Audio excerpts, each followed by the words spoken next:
We had someone or something crawling around out here. Did you see what it was? Was it a person or an animal or? I can't tell. All I know is that my light came on and I just happened to glimpse and see this thing running across the yard. A good-sized man or something looks like a man. I don't know what it was. Just it ran across the yard. Okay. You've had problems in the neighborhood before? Yeah, my dog was killed here just recently. I don't know what it was. Whatever it is, it's running. I couldn't catch it if I was going to chase it. So whatever it was that was standing out. I'm out here looking through the window now and I don't see anything. I don't want to go outside. Jesus Christ, you better. Sure. Deal. Hello? Get somebody out here. What's going on now, sir? That son of a bitch is about 6'9", I don't know. Do you see him now, sir? Yes, I'm looking right at him. Uh-oh. Okay, hang on. He's like, Is he in your yard, sir? yeah, God, he's big. Okay, what's he doing in your yard? He's looking at me. And the guy is on foot. I don't know what, he's a big, real big person. That's all I can say. Okay, but it is a person. Yeah, I'd say it was a person or somebody really big. But he's all in black. Is he a black male or a white male? Did you actually see with it, or was he just wearing black? He's all black and he's big. He is big. Well, hello, everybody, from the remote jungles of Clinton Falls, Indiana. This is Larry Battson, Larry the Animal Guy, as we talk all Bigfoot every Friday night at 10 p.m. Glad to have you along with us. Hello, Andy, Debbie, nice to have you with us. William, Bob Farrell joins us from Perry, Indiana. And, of course, our favorite couple, Perry and Carrie Cole, are with us tonight. Here as we talk all Bigfoot, and we please send your questions or comments or whatever. I'll read them all. Not less, they're really, never mind. Hello, Wendy. Nice to have you with us. But as always, we talk all Bigfoot on Friday nights. I want to remind everyone, if you have children, 2 p.m. every day, Monday through Saturday. It's Larry the Animal Guy. We're doing art, animals, and fun. It's a great time. And Mom can go have a beverage, maybe. And the kid's going to have fun. Hi, Corky. Hi, Michael. Hi, Kathy. Guys, what a crowd we have tonight. Already fantastic. If you do have any comments or anything you'd like to tell us, please send them our way. In fact, I was just thinking the other day. In fact, there's been several pictures posted, not only on our Bigfoot page here on Facebook, the Footers Forum, but a lot of pictures from the old, it's not that old. I think it was 7-8 years ago. We went up to Chautauqua Lake and Peter Weimer and his amazing We Want You cottages. And Southwest Florida, Cryptid Squad is in the house. My goodness, Bob Spencer joined us tonight. We've got a crowd. Sherry, nice to have you with us tonight here on Facebook Live. But I was thinking about our great time we had up at Chautauqua Lake and the Bigfoot conference that we attended, were part of. I guess it's been, 6 years ago, 5 years ago, 7 years ago, something like that, with Steve Calls and Billy Willard, and Melissa Hovey, Bob Gimlin, myself, Tom Yamarone. What a great time we had. In fact, here are the pictures that were posted. We did our own little reptile show for all the Bigfoot people, for all the people that were speakers, because we were staying there at the cabins there at We Want You cottages. So one evening, we just went into my cabin. I brought boxes of snakes and lizards and all kinds of stuff, and we just talked reptiles. It was so much fun. Oh my gosh, Annabelle is here with us tonight, sitting around the campfire listening to the program. That is just too cool. Annabelle, my new best friend up there in Gaston, Indiana. I was so hoping to have a chance to meet her, but we won't be going up there because all the schools are closed. They are. Hello, Walt from Indianapolis. Nice to have you along with us here tonight as we talk Bigfoot. And any comments or responses or anything you want to hear, I'll be more than happy to do so. I want to remind everybody as well, because, of course, we're always trying to raise money for our animal family. We have one brand new piece that is just coming out There we go. I did this. To tell you the truth, I did this right before I had the opportunity to meet John Green when he came to Cleveland, Ohio for the big RV show. And I did this illustration, and now we've made it into a print. They are available, signed, sealed, delivered, numbered, however you like it. They're here.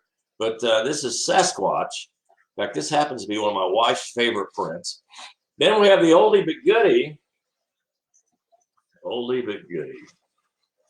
In fact, I've heard certain stories that the children have been terrified by this particular piece. Feel like something watching you, huh? I hear they put it in their timeout rooms and then make the children go into the timeout room, and it completely ruins them forever. But there's the piece. Feel like something watching. But we had quite the opportunity when we went up to Chautauqua Lake in New York. Up there, right not too far from my good friend in Ohio. Sherry says, I had an encounter in Wayne County, Pennsylvania, where I heard a growl but didn't see it, so I want to find one.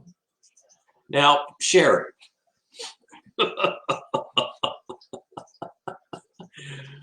Sherry, are you sure that you want to actually find one? Well, what have you got planned? Are you going to have a little get together? Maybe invited over for beverages and dinner? I mean, oh, and as always, my co-host, the Yeti, North America's greatest drinking device. It is absolutely fantastic. Keep that favorite beverage cold for weeks and weeks and weeks. It will. The Yeti. And they don't pay me any money. I know, they don't pay me any money. You know what's also weird before we go off to Chautauqua Lake? Hi, Sherry. Yes, she says, yes. She's going to have it. She's going to have the Sasquatch over for dinner, and it wasn't. Oh, I believe you. She says it wasn't a bear. Yeah, here's the deal. Here is the deal. Now listen to me, Annabelle. A Sasquatch and a bear look nothing alike. Nothing. Just because someone says, are you sure it wasn't a bear and you live in a bear? That don't make any difference. Because bears are not designed to walk upright. If they do, it's for a very, very short distance. And usually the only time they actually stand up is when they're prepared for battle with another bear. Okay? Or to see who's coming closer to them. Because bears don't see very well. You know, they're practically blind. But I'll tell you what now. They hear everything and they smell everything. Not what I said. What did you say, Sherry? Please, please educate me. I don't want to make it. She said, I had an encounter in Wayne County in Pennsylvania where I heard a growl but didn't see it, so I want to find one. Okay, well, good luck with that. Good luck with that. But they don't look anything like a bear. But now bears do things that are very Sasquatch-like, and they leave evidence that people, I am sure, have been fooled by. Because in the month of latter May, June is their breeding season. And the males, actually, their front feet, when they walk, they'll slide them. And more than once, we've looked in our bear enclosures, and we've seen these huge footprints. And they look like a Sasquatch. I mean, they do. My wife said, look at that. And it was made by the bear. Oh, I understand, Sherry. We were just making fun. I understand. She says, I want to find one, search for one. Well, I think that you should. I think anybody that, if that gets you into the outdoors and have a chance to see something very spectacular, I say go for it. I mean, well, yeah, absolutely go for it. I've told young people, I said, I think every school should have their own Bigfoot research team because that gets kids in the outdoors. Sure it does. In fact, right now we were talking to some elementary school children about actually doing a documentary where we go on an expedition and look for the Sasquatch or the Bigfoot here in Indiana. because there's plenty of spots. There are plenty of spots. For one thing, the swamp at Annabelle's. I mean, there's a spot. So, but we don't want to go there because that's their property. Absolutely. But places like Morgan Monroe State Forest, Yellowwood State Forest, Hoosier National Forest in Indiana. You get over in Ohio, Shawnee National Forest. You get over in Illinois, Kickapoo. And these are great nature areas, and where it hosts a wide variety of wildlife. More than likely, it also hosts a Sasquatch or Bigfoot family or tribe or troop or whatever you want to call it. It does. In fact, I was looking at a book last night when we were doing the thing with the stalker kids about Bigfoot. And they were reading a book that was from online. Now, most of the facts, I have to confess, most of the facts that I heard on that program were false. What was in the book. They weren't right, kind of exaggerated to a degree. And when they were talking about Bigfoot's 14 feet tall, now, wait a minute. That's, an 8 or 9 foot tall Sasquatch is a big animal. Believe me, that is a big, if it is an animal, that is big. Hi, Lee. Oh, you're welcome, Lee. He says, hi, thanks for accepting my friend's request. My pleasure. But that is a big Sasquatch. Now, I will tell you, in Morgan Monroe State Forest, we found a print, and I could not believe it. But we found a print that was 21 inches long. 21 inches long. Can you imagine the size that animal had to be? And we didn't find that many because the ground was so hard and dry. So to find one was absolutely unbelievable. Couldn't believe it because it was unbelievable. It was unbelievable. But 21 inches long. There used to be, if it is not passed on, there used to be a monster Sasquatch in that forest, a big one. And he was very, very aggressive. I had two different reports. Jimmy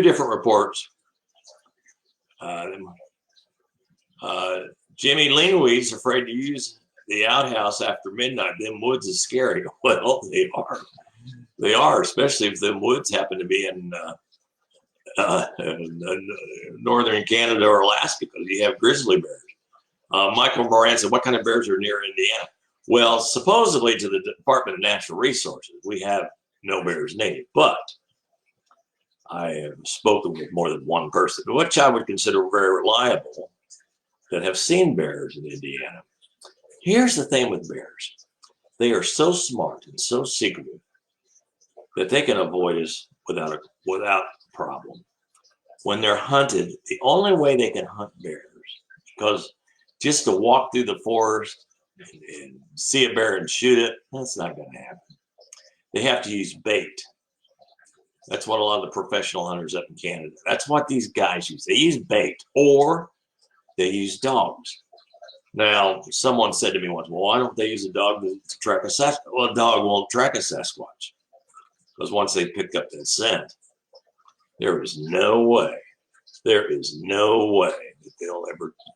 a dog will ever track a Sasquatch. My friend in Alabama who said they found a German Shepherd, full-grown German Shepherd, that had actually been killed, and its body looked like it had been twisted like a wet wash rag. Now, what kind of animal would do that, huh? What kind of animal has the strength to actually grab a canine as large as a German Shepherd and twist it like a wet wash rag?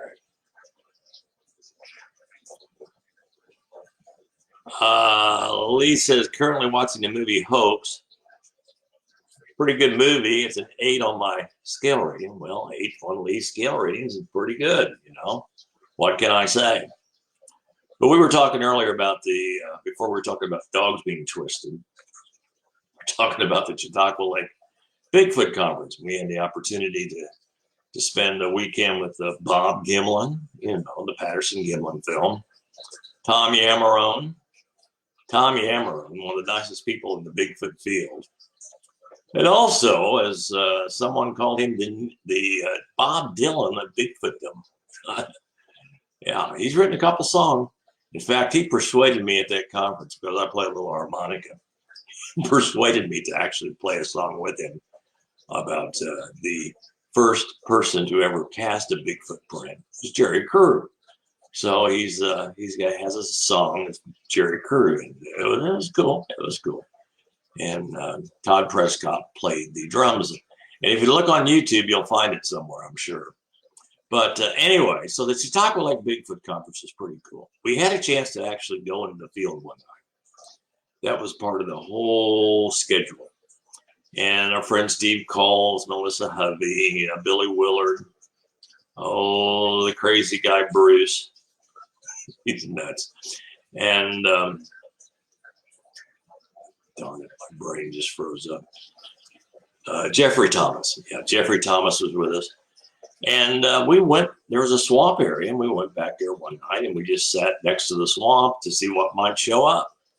And they had heat sensing equipment, and we sat there in the dark and fed the mosquitoes and listened, and it was pretty cool. We didn't find or see or hear anything that was out of the ordinary.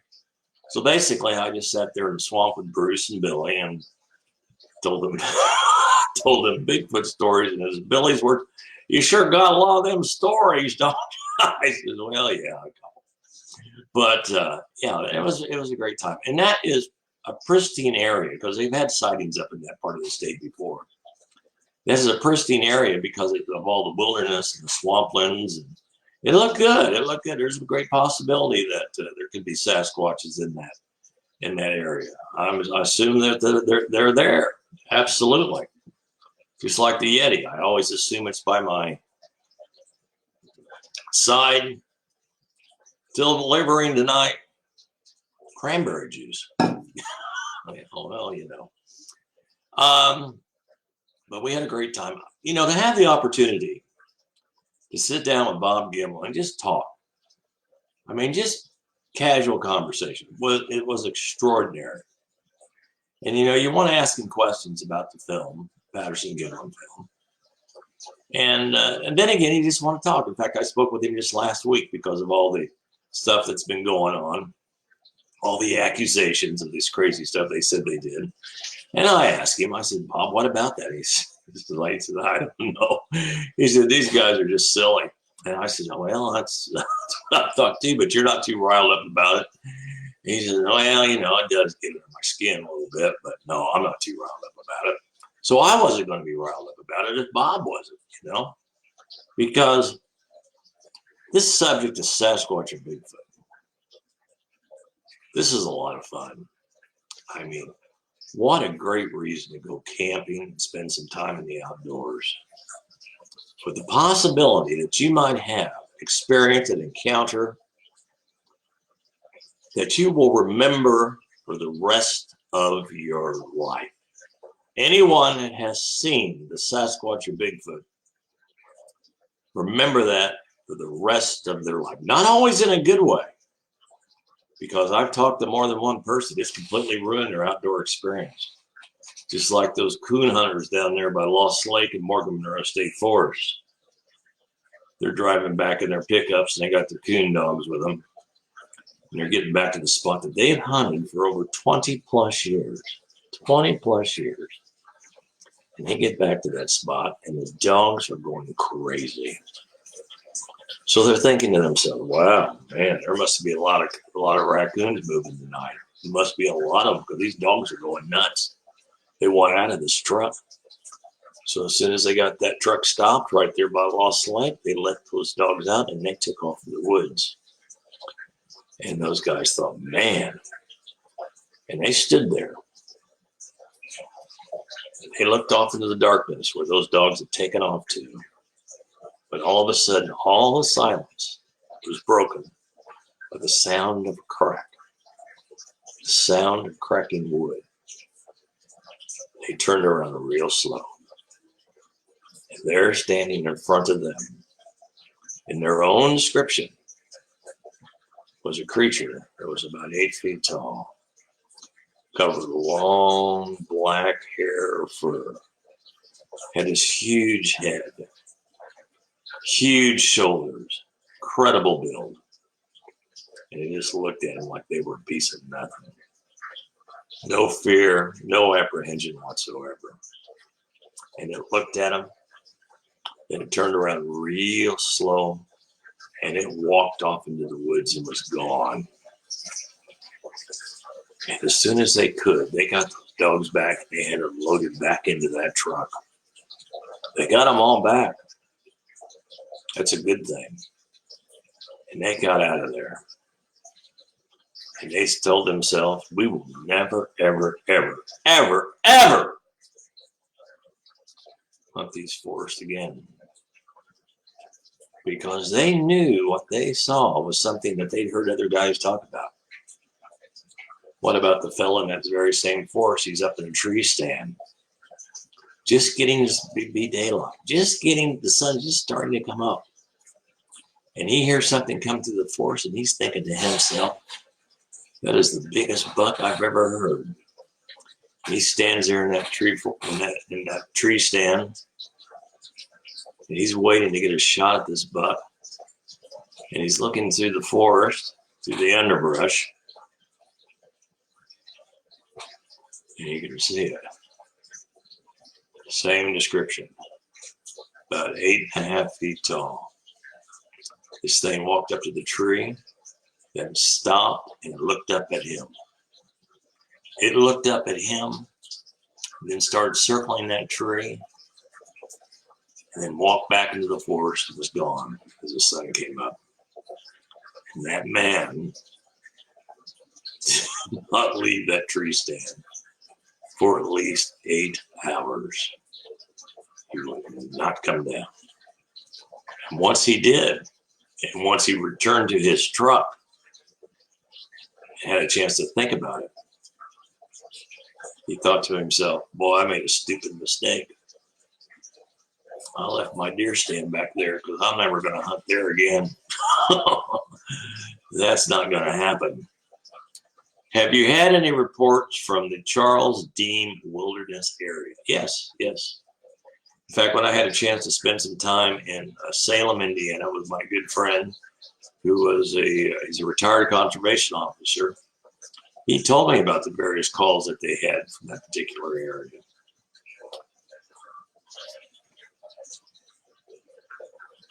Lee says, I don't know much of the information, but what I was told of a sighting a while back between Mockport and Corden, Indiana this past year.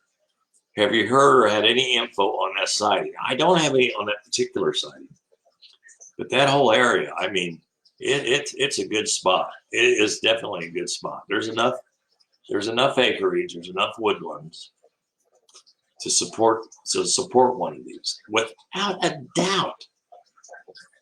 No problem. Bears lived there 200 years ago before we annihilated them. So if it will support bears, it will support a Sasquatch or a Bigfoot. Because the best we can decide by what people have reported seeing them eating, that their diet is almost the same as a bear. Animals, vegetation. Animals, vegetation, berries, that sort of thing. Fish, same thing that bears would eat. Crayfish, box turtles. You know how a raccoon finds a box turtle? The raccoons love them. Jim Weiser said, Morgan Monroe is a very active area. It has been, Jim, it has been a very active area since forever. In fact, when I started going into that forest in 1975, 1976, there were already reports. I can remember being in that forest at night, because what we would do is we'd go down there to collect rattlesnakes and copperheads, and we'd go at night because that's when the sun went down on a nice hot day. They'd be out on the roads or they were moving. And we'd go down there with our flashlights and go up and down those old gravel roads, some of those blacktop roads. And we'd find copperheads out in the middle of the road, rattlesnakes and whatnot. And I always thought to myself, there we are back in this amazing wilderness in the middle of the night, 1, 2 o'clock in the morning, and there'd be no sounds. No sounds of insects, no sounds of frogs, no sounds of owls, nothing, no sounds. And you would walk through that forest, you would walk down those roads, and you'd have that feeling where every hair on the back of your neck is standing up, where you have the feeling that you are absolutely being watched. You are being observed, but from where? And in this darkness, I will tell you right now, a Sasquatch or a Bigfoot could be standing almost right next to you, and you would not see him. He is practically invisible once that sun is going down. And as a very smart person said, during the day, the Sasquatch shares the forest. At night, he owns the forest. It is his domain. You have no chance. My friend Doug in Ohio once told me, he said, Larry, he said, I watched one run along a cow fence. And when I saw the speed and agility that this thing moved at, he said, I knew at that moment, and he said it was a very, very uneasy feeling, but I knew at that moment that if it really wanted me when I was in the woods, whether I was armed or not, I would not have a chance. I might have a chance to get off one shot, but I would never have a chance to get off two. And I had someone send me a message one time. They said, well, and I'm sure some hunter somewhere seen one, and he's got him in his sights. Just shoot him. Well, I've talked to many a hunter that's had one in their sights. But here's the thing. When they look through that rifle sight and they see this thing, their first thing they're thinking to themselves, I don't think one shot will kill him. And what I've always told you, if you see one, there's 2 or 3 or 4 that you don't see. And just like any primate, human, they will defend one another. So you can imagine if you have 3 or 4 8-foot creatures heading your way at a speed that's absolutely unbelievable after you've shot at one of the members of their troop or tribe, it's not going to be good.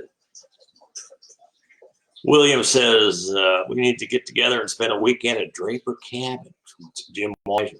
That's a good spot. My brother stayed down there in Morgan Monroe State Forest, and they had a lot of stuff happen around that cabin. Jim says, I know some people who've had some wild experiences down by the cabin.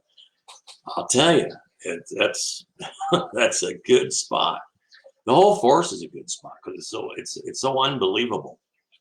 I mean, it is wild. It is like West Virginia.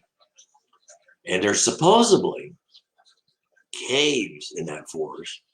And a lot of people believe that these things are actually hiding in these caves during the day. Hi, Braden. Nice to have you with us tonight. Got your book? Fantastic. Fantastic. And he's talking about his Alphabet Swamp book, young man from Boone County, Indiana. You know, children's book he has. Glad you do, Braden. Want to remind everybody, too. Oh, yeah. Feel like something watching you? You know, that's kind of like Draper Cabin down there in Morgan Monroe State Forest. You know, you'd be sitting there in that cabin and peeking through the window, and something's looking back. Oh, there you go. There it is. Because I'll tell you, that could happen at Draper Cabin, without a doubt. That is fantastic area. Fantastic. Then our new one, Sasquatch. Well, that's our new one. These prints are available, signed and numbered, and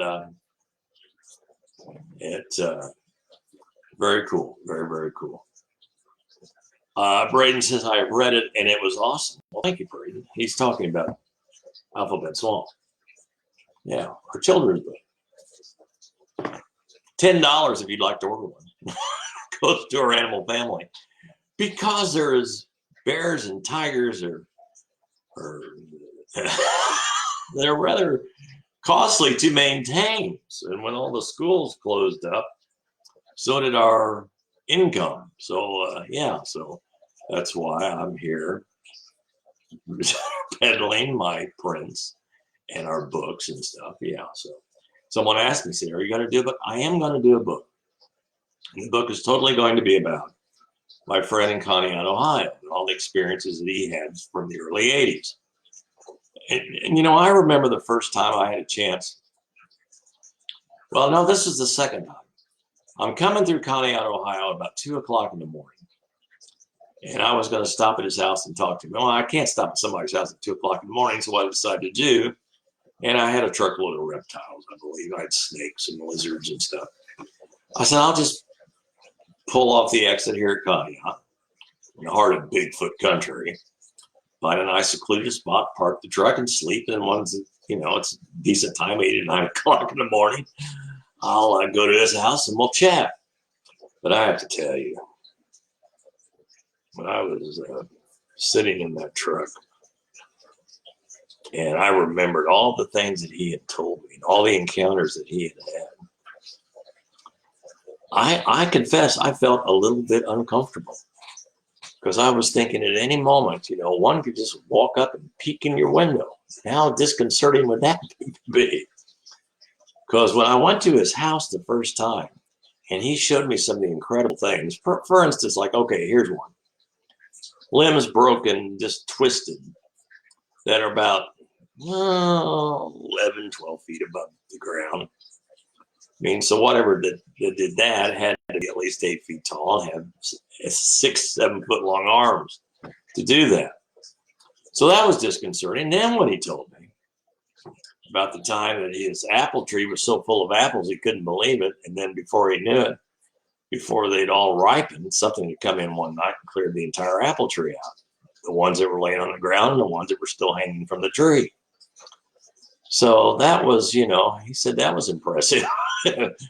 But then when they started finding the tracks around in the garden, the flower garden next to the house, he said that we had a problem then. He says that's when I started buying large artillery, because he was really concerned for the safety of his family, because of the things that he'd heard and he had seen. Now he doesn't care, because nothing's ever happened. All these years he's lived there, nothing has ever really happened. Now, there have been people that have moved in and built homes in that area and talked about looking out their window at night, seeing these huge shadows walk by the window and off into the forest. Or there too, their fruit trees, their garden being basically stripped of all vegetation, you know, all the green beans taken, all whatever they were growing, the corn was ripened, taken. And they'd come to him, and, you know, because he had received so much grief when he started reporting the sightings. And he made the mistake of calling the television and the newspapers, that he realized, he says, if anybody ever comes to my house and wants to know what I know about the Bigfoot or Sasquatch, he says, I'll tell them nothing. And he says he had a friend, well, not friend, but a fellow moved in. He called him Nature Boy. He says, oh, Nature Boy. Well, he wanted to keep up all the trees. He cut down no trees, he left all the vegetation. But one night, he says, I could hear it.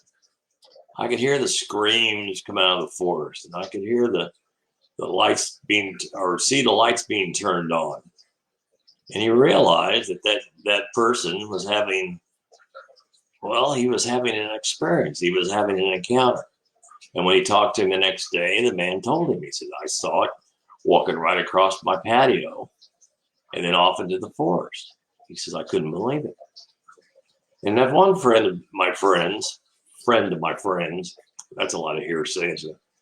He said, he talked to him one day, he says, you know, all this stuff you're telling people, like the newspapers and the television about Bigfoot or Sasquatch living in Conneaut, Ohio. He said, nobody's going to believe you. Nobody is going to believe you. And my friend asked the guy, he said, have you ever seen it? He said, yeah, I've seen it. I've seen it. My dad has seen it. My grandfather saw them. And he asked him, he said, how big was the one that you saw? And this fellow worked in a meat packing plant. And he could look at a head of beef and he could tell you within probably 10 pounds of how much weight was there. And he said the one that I saw had to be at least 1,500 pounds. And he said, I saw it cross the Conneaut River, that strong current. And I watched it cross that river. It was like it was walking on dry land. And he says, it knew I was there. It knew it. But do you think it turned around to see what he was up to? No. Just headed off in that same direction. Because I'm going to tell you right now, they're not intimidated by us. Especially when you're in the forest or in the swamplands. They're natural territory. They know it like a book. You could live there. You could own that property. You do not know it as well as these things do. Because when it comes to the outdoors, they are geniuses. Think about it for a minute. Think about it. We've not been very successful at photographing them, have we? No, we've got one piece of film footage that's really, it should have solved it all years ago in 1967. Annabelle's glad they didn't. Because she wants to become a Bigfoot enthusiast. She wants to become a college student and go on and study anthropology. I think it's awesome. But so, and I've always said as well that if Roger Patterson and Bob Gimlin had a doctor in front of their name when they made that film,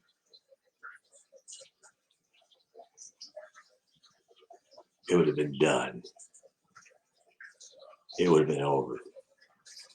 Dr. Patterson and Dr. Gimlin were the ones that had made that film. Be over. There it is. There's the proof. There's lots of animals we do not have very much film footage of, if any. Sumatran tiger, Chinese tiger, 2, for example. And we all know, we think about the times that for so many, many, many years he talked about in Africa, about the gorillas, the ape people that lived in the mountains. And those scientists believed these people, these primitive people that lived there. They didn't believe them. But guess what? When those scientists ventured up into this jungle territory where these gorillas lived, and they saw one for the first time, it all changed. It all changed. Jim says, thanks for doing these. I love to hear you talk about Bigfoot. Well, thanks, Jim. I love talking about it. In fact, this particular weekend would have been the Ohio Bigfoot Conference this weekend. But of course, because of the virus situation, they have canceled the conference until August the 15th. So I hope anyone that was planning on going, please attend. And ones that may want to go, there may be tickets available because some people cannot come back in August and do the conference. So there may be tickets available. They don't know yet. And they've got some, well, it got me stuck in there. So I work. I don't know how that deals. Gotta go. Also, Cliff Barrickman from Finding Bigfoot, and who else? Charlie Raymond from Kentucky, quite the investigator, Bigfoot researcher, and a young lady who's an anthropologist, and I can't remember her name because I'm old. The memory's just not like what it used to be. But she's an anthropologist, so it'll be fun to talk to her. And we will have a lot in common because I've studied and and raised lots and lots of primates. So being here, she is an anthropologist. She is interested in primates. We have a lot to talk about, you know. Reggie Stone says, very interested in that conference. You should be, Reggie, if you're interested in the Sasquatch Bigfoot legend. There are people there that you can talk. And most of the people that go to those conferences, I won't say most of them, a lot of them are eyewitnesses. And they want to go to these conferences to hear and to prove that what they saw that night, that day, that moment was true. Was that their eyes did not deceive them. They saw a living being that walked on its bipedal, walked on its legs, like we do, of course. Saw it for a glimpse, maybe a second or two, but it has never, ever lost their thought process. Anytime they go to that spot where it was seen, anytime they go into the forest where they think about that. They think about that. That's just human nature. And sometimes these experiences have absolutely ruined any adventure they go on, whether it's hiking, fishing, camping, hunting. It's always having in the back of their mind. Is there one of them things around here? Because they know when they saw it, they always have the same, oh, I couldn't believe the size of it. I couldn't believe how fast it moved. I couldn't believe how quiet it was as it walked through the forest. I couldn't believe how noisy it was when it walked through the forest. And I couldn't believe when we were standing next to that river. And all of a sudden, out of the forest came a rock about 300 or 400 pounds, like it was catapulted out of the forest and landed right in the middle of that river. And two men that saw that were getting ready to go trout fishing, and they watched that rock come out of the forest in the state of Washington. And it landed in the middle of that river. And when they saw that, they looked at each other and they folded their rods up. They took off their waders. They walked back to their truck and they left. That's exactly what they told me. It was so intimidating. That moment that they saw, what kind of strength does an animal have to be able to do something like that? Just like on the Jerry Crew construction site, Northern California. First man to find footprints, and they say they were fake. I'm not so sure about that. But they'd find 55-gallon oil drums filled up with oil, tossed up embankments. Now, I'm not sure what oil weighs, but water weighs 8 pounds per gallon. So 55 gallons is about 440 pounds, if my math is right, which is probably not. And 440 pounds of something that, you know, it would have a little, it would be weird to throw because of the movement of the oil inside of the can. But to throw it up an embankment with ease, with no drag marks. No drag marks at all. That's what makes me think that maybe those tracks that they thought years later that maybe they were fake. Well, maybe the tracks were, but whatever that threw those oil cans up that embankment wasn't.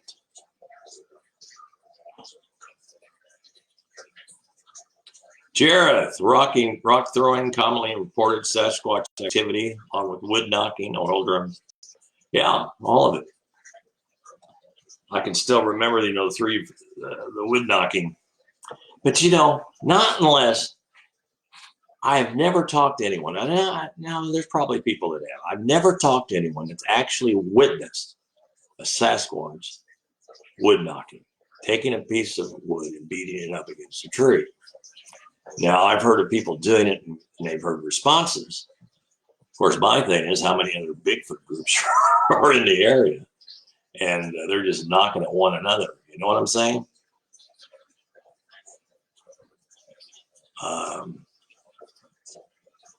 Man Beast, made by Peter Byrne, had good reenactment of incident. Oh, okay. I haven't read that book. Not a big fan of Peter Byrne. For one thing, he was a good friend when he's hateful. He is hateful. He was never a good friend of John Green, and John Green was a very good friend of mine. So, you know, and they're out there looking in Oregon. They have been for years. I can remember watching him on the Mike Douglas show. That really ages me. When his book In Search of Bigfoot came out, and I got to the bookstores the day it came out and bought my copy and read it from cover to cover. It was absolutely unbelievable. Unbelievable. And a lot of things that I can still remember from that book, that the areas that these Sasquatches have been reported, the panda bear in China, the same amount of acreage went totally undiscovered. Totally undiscovered. And let's face it, you know, a panda bear doesn't have the ability like a Sasquatch does as far as avoiding or hiding from us. And also he brought up the point, which is a good point, that airplanes have been lost in this wilderness, never seen again, never found.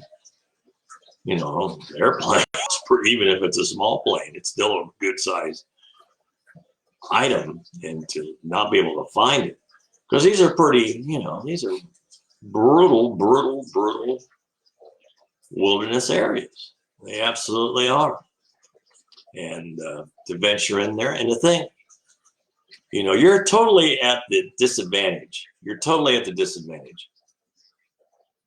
Well, you're at the disadvantage with any wildlife in the outdoors, but especially with the Sasquatch. Because I don't think they would consider it tricks, but they have means that to avoid us that are really basically pretty simple. One of the means happens to be is just to remain perfectly still. And more than once, I've talked to people that have actually walked by the Sasquatch, who was standing right next to a tree, and they'd walk by it, didn't see it, but then they'd hear that twig snap or some little sound. They'd turn around and they would watch the Sasquatch walk away from wherever it was standing and off into the forest and gone, and not even make acknowledgement of them. Like it just didn't care, because I don't think it does. I know it doesn't care, because it knows that it is at an advantage. It can hide. It is almost invisible. Almost invisible. What about the Georgia incident where plane supposedly crashed on biggest moves Sasquatch, very loosely based on? I'm not familiar with Bigfoot. I'm not familiar with that, Jared. Not familiar with that film. If I see it, I'll have to watch it. But I have to be careful. It'll give me nightmares. It will. Absolutely.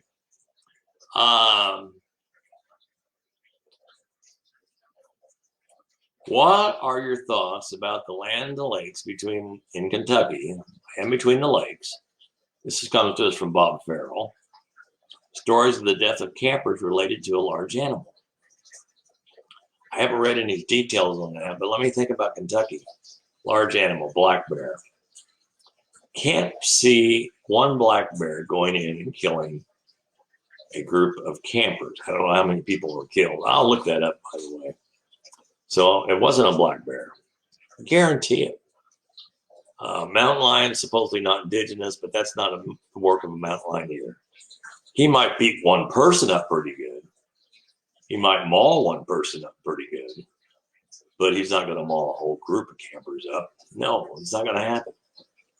So what does that leave? What is left of the equation? Was it a Sasquatch? Well, we don't know. People say, are they violent? All animals have different personalities, the same species. As I mentioned here one time, We had 7 tigers at one time, and each tiger had a different personality. Some were very nice. Some were a little more serious. Some were very aggressive at the right moment. But they all had different personalities. So for the Sasquatch or Bigfoot to be as developed as it is, as smart as it is, definitely, without a doubt, every one of them has a different personality. Some very aggressive, some not so. I know that my friend who lives up in the state of Washington, when he told me about the Indian reservation where the 3 young men went off to run the salmon nets and never came back, then their bodies were found later, either completely torn apart or buried underneath a pile of boulders or just beaten up against a tree. You know, that pretty much, there's, in the state of Washington, there's no animal, bears, mountain lions, that would do that. Wolves, wolves. You can walk through wolf country. You'll hear them, but see them, not so much. No. Not unless you go to Yellowstone, you know, like Hayden Valley, where they're out in this huge valley, you can observe wolves. But in the wilds of Canada, you don't see them that often. I got in a big wolf debate the other day. Jared says skunk ape's supposedly more aggressive. Well, could be, Jared. My opinion is that they're not. And I have a friend who lived in West Palm, lived right next to the Everglades, and he told me that he and his other reptile collectors would see them, you know, several at a time. They weren't that tall. Supposedly 4 in a camper that was torn up. Mom and daughter found inside, father and son outside, with father thrown way up in a tree. Well, thank you, Bob Farrell. I would say an uneducated guess or theory of the Sasquatch. If there are no weapons involved in the homicide, one of the bodies was thrown up in a tree. Makes no sense for a murderer to do that. But for a Sasquatch, we don't know how they think. It might make perfect sense. And they may have had a good reason. You know, I am sure Fred Beck and his group of miners were not the only people that have ever been assaulted in their cabin after shooting at a Sasquatch. My own brother there in Draper Cabin, Morgan Monroe State Forest, that one night, he said they heard the screams, they heard the howls, rocks being thrown on the road. Almost like a complete duplicate event of what happened to Fred Beck and those miners in Ape Canyon, right there with Mount St. Helens. So, you know, who knows? Who knows? Personally, myself, and I think Annabelle agrees with me, we hope they're the nicest creatures that we've met, you know, and, but what's up with sheep squatch in Kentucky around Rough River? I'm telling you, my glasses, Rough River. I don't know about that, Jared. But you got me wondering, so I'll definitely check it into that. Sheep squatch, what's sheep squatch in Kentucky? I told this last week. I got a call from a gentleman who had a home not too far from where we're at right now, about 5 miles at the most. It's that far. And one night he was looking out his patio, and he saw a Sasquatch standing up by his apple tree picking apples. And what brought his attention was his little dachshund dog, you know, the little wiener dog, was barking, going nuts. And when he walked up to the patio, up to that window, this thing charged him. And he told me, he said, man, he says, I thought I got away from these things after I moved out of Kentucky. That's exactly what he said. He also said he was hunting sassafras and they found this huge nest. And he said, I've got to go get somebody to see this too. And he goes and gets his brother-in-law, his cousin. I'll have to look at my notes. And they went back to the spot where this nest was. What appeared to be a nest. It was gone. No sign of it. So I told him, I said, you know what happened? He says, what? I said, while you were standing there observing that nest, you were being observed. And it knew exactly what you had on your mind. And it did not want to leave that evidence. So as soon as you turned around and headed back to your house to get your camera, your cousin, your uncle, whoever, this thing picked it up, took off with it. Didn't want to leave that evidence around. People ask me all the time, he says, you ever go Sasquatch researching that? Well, I don't really have to. Because where I live, I could be going out to take out my trash one night and walk into one. I mean, I've heard the screams. I've heard the howls here. I've had every one of my big cats looking into the woods completely terrified or completely concerned that something was walking through the woods and intimidated a 500-pound Siberian tiger. It is sat there like a statue, just look into the darkness. And if I had been thinking, because when I looked down at all the other cats, and they were all doing the same thing, I should have known that if I had walked around my alligator building and walked back into those woods, then I probably would have seen something. Lee says, I seen a clip on the incident on YouTube. I thought it was the little girl who was high in a tree. Police investigated, but did not turn info out other than blaming some guy. I think that it was in the 80s. Okay. I don't know. I'll find out. Bob Farrell probably knows. Around the KY Virginia border, they have Sasquatch called Woodburger, statue of it in Wise, Virginia. Got a shirt of it. Yeah, that's one of the names they call them, Woodburger. Lots of different, everyone has, every area, every country, Indian tribe, they all have a different name for it. To me, it's a Sasquatch. I like what the Native Americans call them. And don't call them big feet. It's like moose. You know what I'm saying? If there's more than one moose, there's moose, not mooses. So don't call them Bigfoots. I don't know why that bothers me, but it does. But anyway, see if we had other comments here. Got a recording to play. I haven't played in a long time. This was given to me by John Green when we met first time in Cleveland, Ohio, and I had this dubbed over to a compact disc. And in Pollock, Washington, you would hear these screams at night. So somebody had the idea that they'd take a little simple tape recorder and put it out on their window, record these screams. Now, when you listen to these recordings, you can hear the sounds of birds, insects, probably frogs, I assume too. But in the background, you can hear these screams. And I've played this tape, this recording, for lots of people.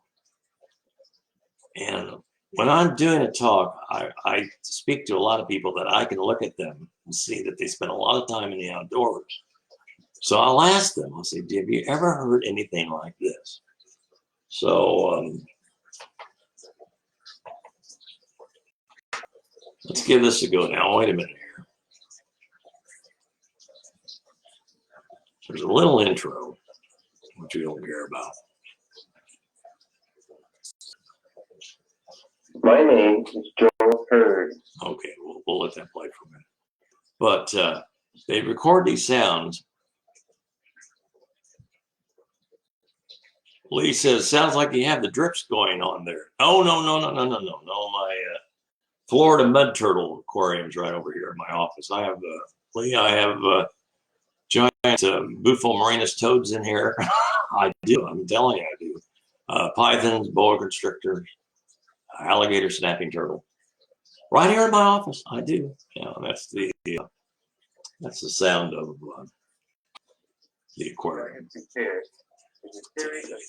He's almost done talking, but these screams are incredible, just incredible. So I hope you can hear them well. And for those sitting around a campfire, this might be kind of disconcerting, but they're fantastic. They are absolutely fantastic. And we're going to listen to them as soon as he quits talking. He's about done. I promise he's about done. And it's going to be well worth the wait. 7:30 in the morning when these are recorded. Okay, here we go. Oh my, almost ready. Okay, we know the birds. I heard the Sierra sounds. The vocalizations can be heard on the mysterious monster documentary at the beginning. Here we go.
You know, I've played those recordings.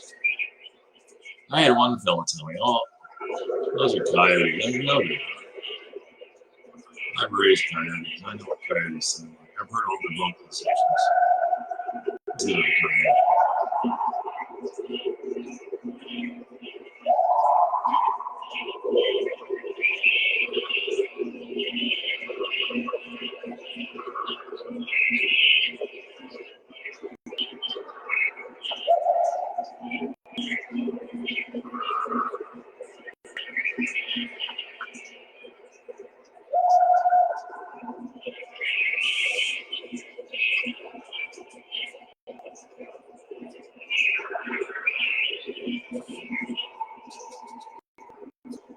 You know, think about this for a second. Hear that sound from a distance. Hear that sound from far away. You think. And all of a sudden you hear that sound again with the same power, the same volume, and it's about 50 yards away from you. I was doing a program in Columbus, Indiana. Close sounds. A gentleman said to me, he said, "That sounds, those are the same sounds I hear by my cabin." Brennan says, "I've heard the same sounds at Prather Lake, followed by green orbs in November 2018, about 2:30 in the morning."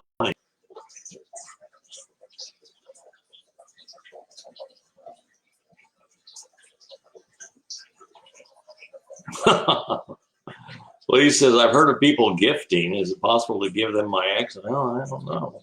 I don't know. You know, Sasquatches, they may be, whatever. I know they have a sense of humor because I've thought about this more than once. I've thought about, you know, there's one standing in the woods and here comes this little fat boy with his camo outfit and his stuff hanging from, like, his cameras and stuff hanging from his neck. And those Sasquatches watching him kind of waddle through the forest. And He said, "Where's a rock? Where's a rock? I'm gonna check a rock in. See how quickly we can chase him out of there." Jareth Harris, by me, Columbus. I'm going to be in Columbus at the library there. We haven't finalized the date because of all this, the virus. But I'm in Columbus, Indiana.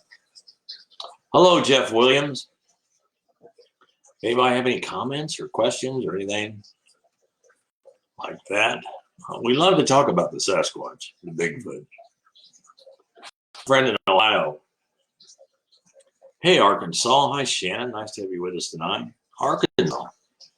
Oh, I knew a fellow that had a hunting camp in Arkansas, and he came up to me one time. We were at an outdoor show. I think I was doing rattlesnake shows or something.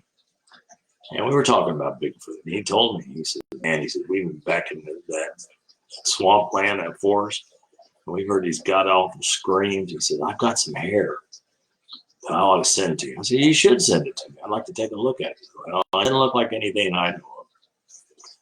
So I gave him my ass to send the hair, and never did. So next year I saw him at the Sportsman Show. I said, "What was? Did you not send the hair?" He said, "Let me tell you." He said, "My daddy heard about that, and he said we are not doing anything that would discourage people to go hunting with us. Nothing whatsoever. So we're not going to start any rumors about Bigfoot living in these forests." Because I don't want to discourage my hunters. No. Hello, Scott Owens from Southeast Louisiana. Love Louisiana. Boy, there's a lot of stuff that goes on down there in those swamps. I was down there, many years ago. In fact, we were doing, of all things, we were doing nursing homes. We had our animals with us, and we were doing little educational programs. We went all over New Orleans and all over Louisiana. It was cool. Falk, yeah. Asking Shannon, Falk, Arkansas. That's a wild place to drive through. I'll tell you right now. Of course, too, not only the Sasquatch, but they're also the ivory-billed woodpecker. They think they've spotted them around Falk, Arkansas. Bob Farrell asks, how often do you hear stories about rocks or shells being stacked? I've heard that quite a bit, and I have seen them. And not unless you actually watch it do it or seen it do it, that's the problem. We like the weird tree breaks and the things that seem. I want us to say that that's what's done this. It's a Sasquatch, but but. Scott says, have you had an encounter? I run Bigfoot Explorer channel. Wow, okay. Yeah, absolutely. But I don't.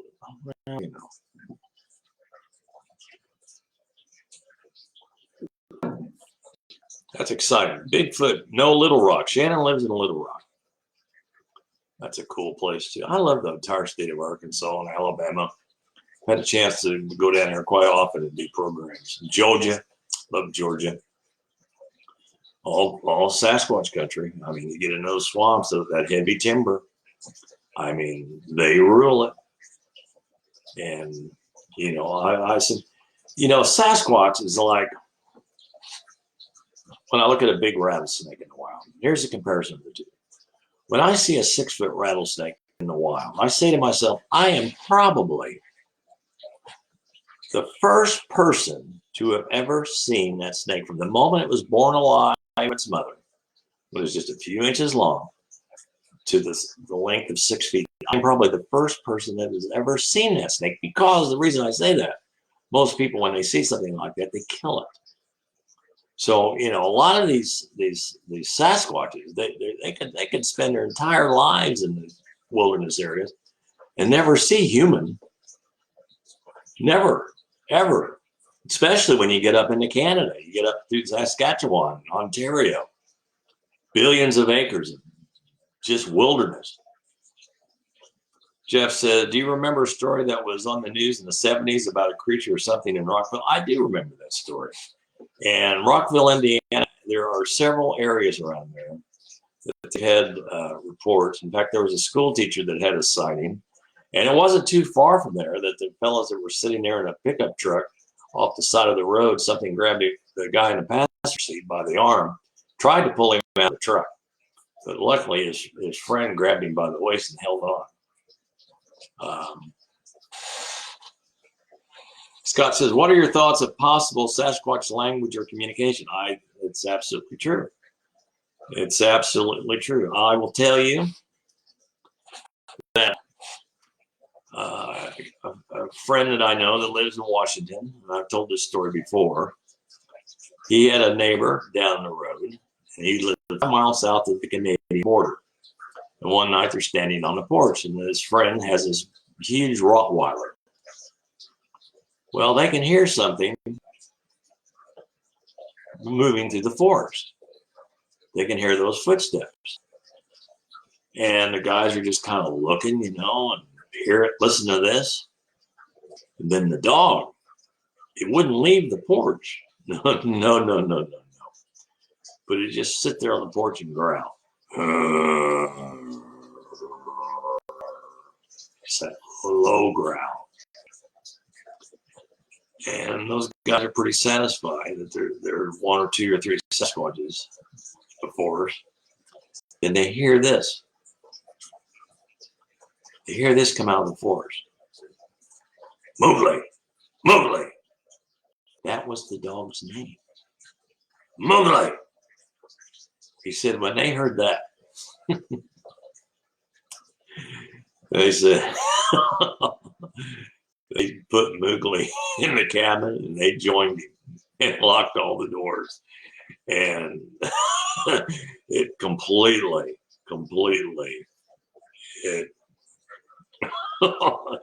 it was definitely a mind-changing experience. I mean, that changed the whole deal. And I've heard more than once. Well, a friend that I know that I won't mention their name because if I do, I'd be mad. But they were hung up in Morgan Monroe State Forest, and they had one of those old style Toyota Land Cruisers. And they were down there to go camping, have fun. And they had a dog. And normally when the Land Cruiser came to a stop, the dog would hop out. Well, they'd gotten off the side of the road, it got hung up, and they kept trying to bounce it in front of a tree off the front of it and get out of this spot. And they weren't having any luck, and they could hear what sounded like people talking back in the woods. So they said, hey, we're stuck. Can you help us? No response. So they're just sitting there in that truck. And all of a sudden, something grabbed the rear end of that truck and just jerked it out of that spot. And they turned it on, turned around, and then drove right back to the city without any thought about it. And when they're about halfway home, which is about 60 miles, they looked at each other and said, what was that all about? Because she said, I can feel the force of this thing ripping this truck out of this rut that we were hung up in. Eric, hi Eric, nice to have you with us. I knew that Sasquatch marked their territory by broken tree limbs.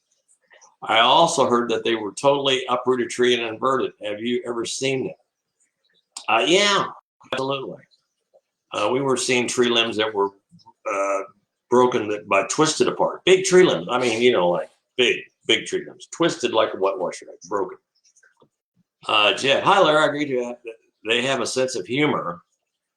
My friend and I were 7 or 8 years old. I think we had an encounter with it intentionally scared the bejesus out of us mid-morning in the woods west of Fort Worth, Texas, 1977 or 78. We didn't see anything. You don't have to. You do not have to. Walt says, I remember that Rockville story. Thank you, Lisa's amazing stories. I wonder if Sasquatch have picked up the human language and mixes theirs and ours. Well, possibility, yes. Never heard the Rockville story. The Rockville story, that was pretty wild. I had Monster Quest here. And I provided them with a couple of witnesses from this area.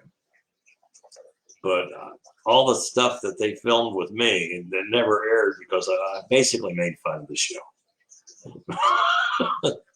I burnt the bridge. I did, with a blowtorch, because the producer lady, she says to me, we're going to go to Morgan Monroe State Forest. In fact, we were going to take our baboon with us because, like I've said, I said, if we have this baboon with us, there's nothing that's going to walk up on us without that baboon not knowing it and telling us. It's not going to happen. So the lady asked me, she said, what do you think are chances of filming a Bigfoot down there? I said, pretty much 0. About 1 in a million, maybe. Then I told her, I think this is what made her angry. And I said, if I thought that we were going to go down there and we were actually going to film a Sasquatch or Bigfoot for the Discovery Channel or Animal Planet, I would already have an arrangement made. She said, what's that? The arrangement would be, if I was the one that took you down there, you did film it, you would owe me $1 billion, because that's what it would be worth. I mean, the piece of film footage by a credible film company of a Sasquatch that left no doubt in one's mind, that would swear on a stack of Bibles there was no type of technology used whatsoever, and with several witnesses around, you got your catering guy, you got your sound man. It's Eric says, I hope they don't pick up some of our more colorful language. I'll tell you what they do too. They can imitate other animals, different owl sounds and so forth. Coyotes, they can imitate coyotes. They'll use the sound of for coyotes to actually attract them. They will. I know it's true. They've over the years, it's been said they're not big fans of canines. So, for whatever that's worth. We had a good program tonight. We had lots of fun. We had a chance to listen to sounds from Washington. We had a chance to talk to lots of new folks. And we're always, if Lori says, I mentioned it last week, I really hope you consider sharing your Sasquatch knowledge and stories by writing a book. You have as much knowledge and information as John Green and the others. And it would be awesome to read. Well, thank you very much, Lori. I consider that quite a compliment because John Green was John Green. In fact, I have this book right here. I was showing this last week. And Lori, we're going to get your picture set out here first of the week too, by the way. You know, not only can you not buy toilet paper or chicken or butter, but we couldn't buy mailing tubes. I mean, there was like, where are all the mailing tubes? But here it is, Sasquatch, The Apes Among Us by John Green. If you ever want to read a book that will is totally, look how beat up my book is too. This is the one. This is the one. Second would be maybe the Bindernagel book. And then, of course, Sasquatch Legend Meets Science by Doc Meldrum. And I feel very proud of this book because it's also signed by John Green. Yeah. So this is very valuable to me. But want to remind everyone as well, we do have our, showed this earlier, latest print that I've done, piece of artwork, Sasquatch, and they are available, limited edition print. And Lori Russell will be getting one of these signed and numbered. Of course, the old favorite. The old favorite. Feel like something watching it. You know, that's next to creepy. that's right on the borderline. I love that picture. It was my wife's idea when I did the illustration to do this. Yeah. She said, what about one looking in a window? Yeah. Eric says, kind of looks like Sasquatch got a hold of the book. Well, it kind of does, but I'll tell you why it's so beat up. It's because I've read it a lot. I have read this book a lot, and it is fantastic. Fantastic. It's got some of the great, it's got the Osman It's got the Ape Canyon. It's got, of course, lots about the Patterson Gimlin film. And yes, lots.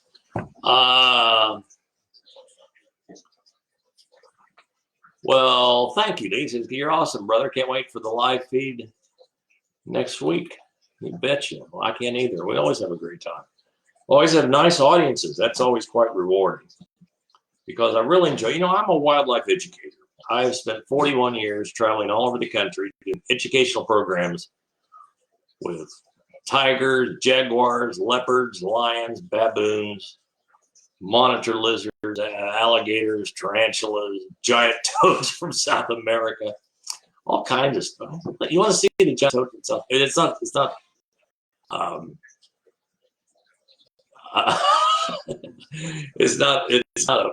it's just a baby, but I have it in there. It's Friday night.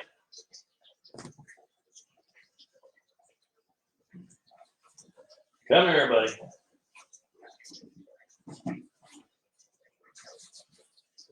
I'm getting it. See, here's the deal.